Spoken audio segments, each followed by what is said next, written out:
Fala comigo, pessoal! Sejam bem-vindos a mais um vídeo aqui do canal, e nesse quadro Wall Street Reais a gente traz os principais vídeos que estão no momento aí sobre mercado financeiro, sobre economia global, sobre, enfim, assuntos relacionados a negócio, coisas que vocês gostam. E hoje a gente vai falar aqui, vai reagir a um vídeo do Ricardo Jeromel, um cara especialista em China. Vamos escutar de China sobre um cara que de fato mora lá e entende dentro do país como as coisas funcionam, e eu vou querer saber a opinião de vocês aqui embaixo nos comentários. Vamos lá, vamos escutar o que o Jeromel tem para falar pra gente. Fascina tanto. E daí não tem como falar da China sem falar do governo chinês. Mas eu não quero dar tanta volta que se abordou tanto tema, tentando ser o mais direto possível. Não, vai lá. A China tirou da pobreza nos últimos 40 anos mais de 800 milhões de pessoas. E aí os dados da China, então, geralmente você tem que ter uma margem de segurança mais ampla, é mais... Tá querendo dizer aqui que o que o governo chinês, o Partido Comunista Chinês divulga, nem sempre a gente pode confiar 100%, tá?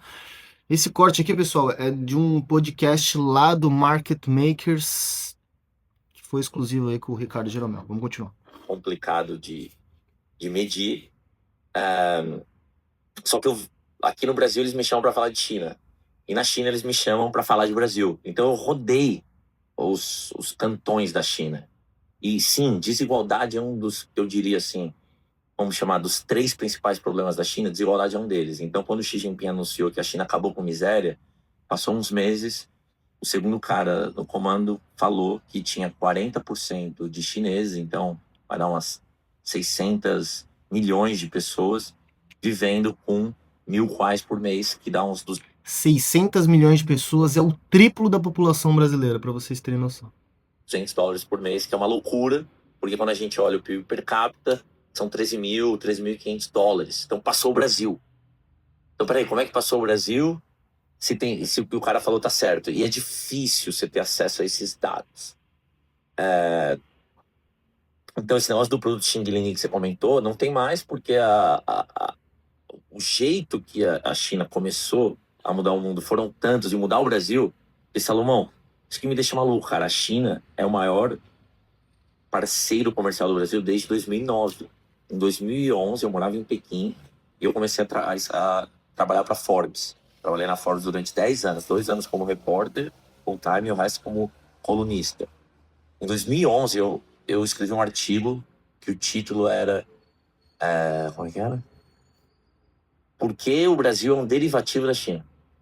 Então, lá em 2011, o pessoal do mercado falava, se a China pegar uma gripe, se a China espirrar, o Brasil pega uma gripe. O Brasil já era dependente economicamente da China.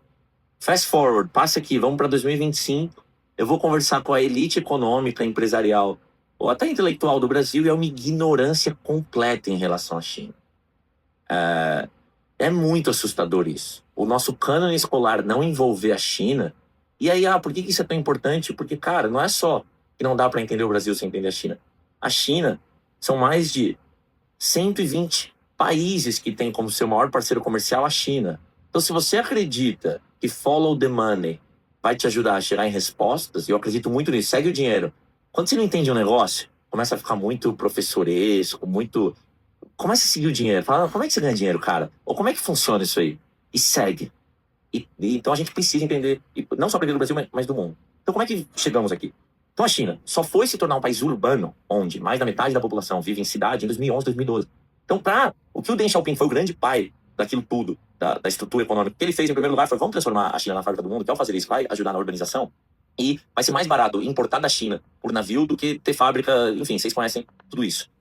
Vocês lembram, pessoal, que alguns anos atrás, aliás, mais de década atrás, a gente tinha aquela frase de tipo assim, esse produto aqui é chinês, é da China, porque era algo meio vagabundo. Isso mudou, tá? Essa percepção de qualidade dos produtos chineses mudou. Agora, nós vamos, ano que vem, estar no 15º plano quinquenal. O plano quinquenal, o 5-year plan, é um negócio que começou com um mal que ele importou dos soviéticos, e imagina que na tua empresa, o Salomão estava me contando aqui da Market Makers, imagina que você tem KPI para os times diferentes, para diferentes áreas de negócio, os caras dão KPIs públicos. KPI enfim, os indicadores de performance. Seria no time de futebol, seria pro zagueiro lá, quantos gols vai tomar, quantas bolas vai tirar, pro cara não ser um louco furioso tipo o Lúcio e ficar subindo na área, quantas vezes você vai passar o meio campo, sei lá, que seriam os KPIs de um zagueiro. Mas eles fazem isso a nível nacional e público, revelam. Se você não sabe, o Ricardo Jeromel é irmão daquele Jeromel que jogava no Grêmio, tá? Não sei se você sabe também, não sei se é muito importante essa informação, mas ele falou de futebol, eu quis comentar. O último plano quinquenal, esse 14º, foi o primeiro dos planos quinquenais contemporâneos que não teve meta de crescimento de PIB. Então antes, a lógica da China era vamos crescer, que o resto vai acontecer, vamos crescer a economia. Então, o chinês enriqueceu num nível, cara, em 95, a nossa economia era maior que a economia chinesa. A nossa renda per capita era 8 vezes maior que a economia chinesa.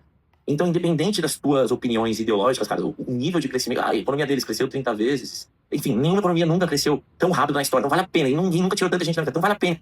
A maior ascensão econômica da história em 30 anos, assim, foi algo absurdo que aconteceu na China. Isso daquilo, mesmo que você ache tudo errado, vale a pena entender o que foi feito.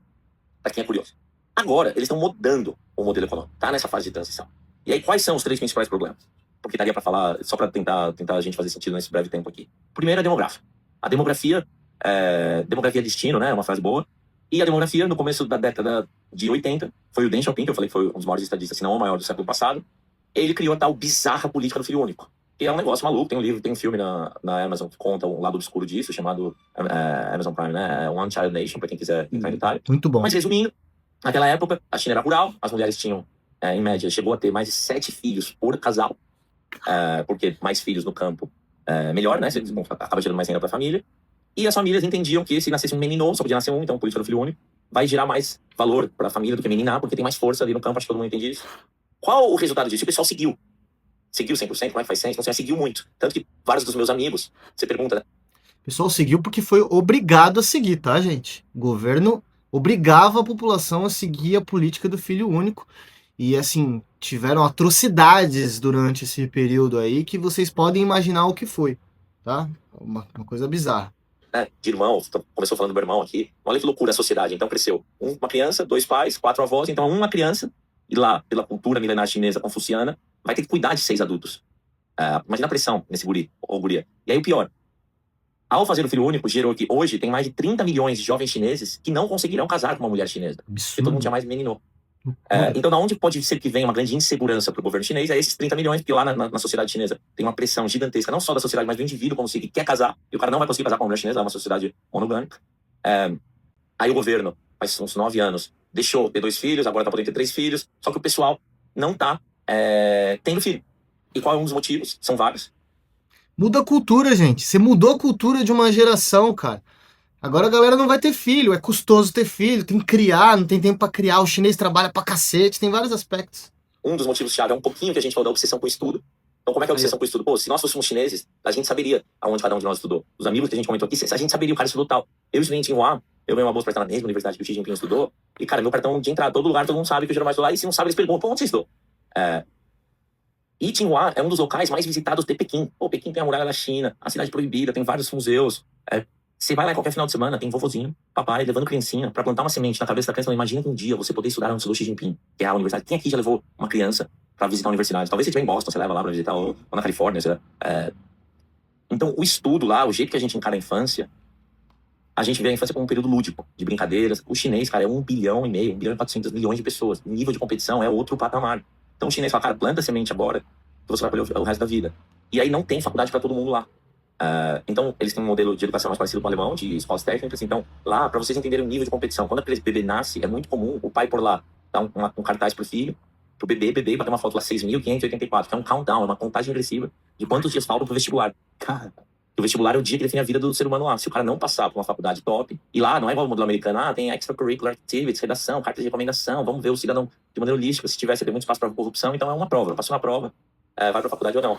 E aqui, Caraca, ele tocou num ponto importante, cara. Lá nos Estados Unidos você faz carta, você tem atividade extracurricular, tem um conjunto de coisas que ajudam o estudante a chegar na universidade. E aí ele falou que abre espaço pra corrupção e tal, e lá na China não, é uma prova e acabou. Então os caras, ó, maceta no estudo e é aquilo, não tem frescurinha. acabou acontecendo, você olha, até no meu livro eu tenho um capítulo inteiro só de educação, que é muito importante entender isso, que é a essência do povo lá. O povo lá, antes de fazer qualquer negócio, eles são tão obcecados com o estudo, que a cultura lá é 996 de trabalho. O pessoal trabalha às 9 da manhã, às 9 da noite, 6 dias por semana. Nas empresas de tecnologia é assim, tem que mais dar entrevista defendendo, falando, porra, o que você quer fazer? Se você não trabalhar, quando você vai ganhar do outro? E daí agora o governo mudou a lei, mas todo mundo que você conhece que trabalha nas empresas, o pau sai comendo desse jeito. Enquanto isso, nossos queridos esquerdistas brasileiros lá do Congresso querem tirar a escala 6x1 que a gente tem aqui. E olha que, enfim, essa galera quer defender o governo chinês, quer defender a cultura chinesa, mas não sabem nada de China. Só um pouquinho desse episódio aqui dá pra ver. O chinês trabalha muito, estuda muito. Ah, esses caras querem defender a China. Eles querem defender a China. Não tô falando que a China tá errada. Eu acho que nesse aspecto aí, top pra cacete. Só que a nossa esquerda brasileira, ela quer pintar a China como algo aquilo que eles nunca fariam, estudar muito e trabalhar muito. Não é que o pessoal se forme e comece a trabalhar desse jeito. Para entrar na faculdade, você já teve que estudar tanto. Então, o que acabou acontecendo? Quem tinha grana pagava os melhores tutores, os melhores after class, né? Aquele tipo Kumon aqui no Brasil, pro cara. E aí conseguia entrar nas melhores faculdades, o pessoal oriundo de famílias com mais renda, e os ricos da classe média, todo mundo investe muito em estudo. A porcentagem do household income que vai para estudo lá não fica atrás de ninguém no mundo. E aí o pessoal. Meritocracia pura, né? Que é mais número ou das classes mais baixas, começou a ficar revoltado. Ah, cara, acabou a meritocracia nesse país. Só quem é rico entra nas melhores faculdades. Porque a gente não consegue pagar os melhores professores. E aí acontece aquilo, lá em 2021, se eu não me engano, 2020, onde as 3 maiores empresas de educação do mundo eram chinesas, listadas nos Estados Unidos. Do dia pra noite, o Xi Jinping vai lá, aperta um botão e fala, ó, o setor de educação foi sequestrado pelo capital e acabou, não pode mais ter lucro, essas empresas. Então, o tutoring tá proibido, porque a população tava revoltada e nem tava deixando de ter filho. Qual que eram as empresas mesmo?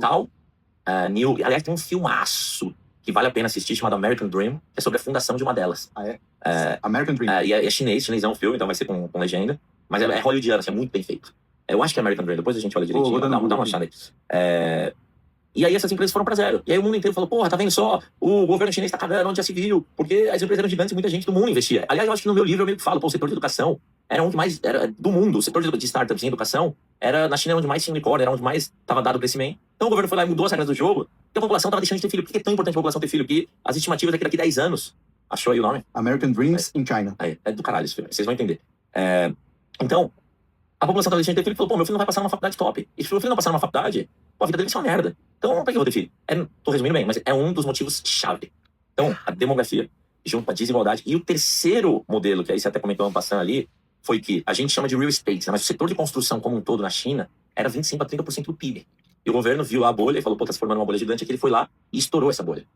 E aí, o que o governo chinês agora tá redesenhando a economia? Pra China continuar a ser a fábrica do mundo, agora não mais baseada numa mão de obra tão barata, como foi lá no passado dos produtos chineses, mas baseada numa vantagem competitiva de tecnologia, de apoio governamental e de uma rede de suprimentos realmente desenvolvida. Por exemplo, você comentou dos carros elétricos. Quem trabalha no setor automotivo, e muito mais setor automotivo, quem está no setor elétrico, quem mexe com energia, e não está olhando com lupa a China, não está indo para a China com uma frequência absurda, não tem time na China, está ficando para trás. Aliás, eu acho uma loucura o que eu já conheci de amigos meus que falam de Suzano, de Gerdau e nunca pisaram na China. Cara, mas metade do faturamento da Suzano vem de um país só. Eles têm mais de 100 pessoas lá na China, Suzano. E o CEO lá é um fenômeno, talvez seja o empresário, o CEO brasileiro, que realmente mais, aliás, vê se ele pode lá entrevistar o Paulo, é um baita de um cara. O CEO da Suzano na China. O outro cara, que era o CEO de uma empresa que eu admiro demais, que é a VEG, que é o Cuba, ele era o CEO na China, ele virou o CEO da VEG global. É bem emblemático, né? Porque a VEG é uma empresa bem familiar ali, né? A maneira de gestão e o novo CEO... Cara, a VEG é uma monstra, mais de 50% do faturamento fora do Brasil, mais de 3 mil funcionários na China. É uma empresa que eu admiro muito. Quem investe em Gerdau, cara, Gerdau é a maior produtora de aço do Brasil. A China consome mais de 50% do aço do mundo. Então, o teu play de Gerdau é um play chinês. Se tiver problema na China, vai impactar o preço do aço no mundo. Então, tem vários outros setores e eu não consigo entender o tamanho da ignorância. E às vezes eu acho uma maluquice. O gestor aqui pisou na China uma vez e tem posição que é completamente impactada na China. Mas cada um tem seu modelo. Quem sou eu para falar o que cada um tem que fazer? Se você gostou desse corte, certamente vai gostar do episódio completo. Pessoal, depois dá uma olhada no episódio completo lá do Market Makers, muito legal. Vocês já tiveram aí uma pequena noção de que sabemos muito pouco sobre China, e a China verdadeira, a China real, é muito diferente do que a esquerda pinta. Primeiro, tem muito preconceito lá, o pessoal trabalha demais, tem esse negócio aí de folga, o pessoal trabalha, estuda demais. Você viu que no berçário, molecadinha já tá competindo aí por vaga. Então, a China real é muito diferente do que a mídia pinta. E Não sei se a galera aguentaria o ritmo de lá, não. E aí, qual a opinião de vocês? Deixa aqui embaixo. Se vocês ainda não estão inscritos no canal, clica aqui embaixo, se inscreve no canal, ative as notificações. Nesse canal aqui a gente fala sobre renda passiva em dólar, sobre investimentos e um pouquinho sobre o que está acontecendo no mundo e aquilo que pode afetar o bolso de vocês para vocês construir a liberdade financeira aí dentro de tudo aquilo que a gente trouxe.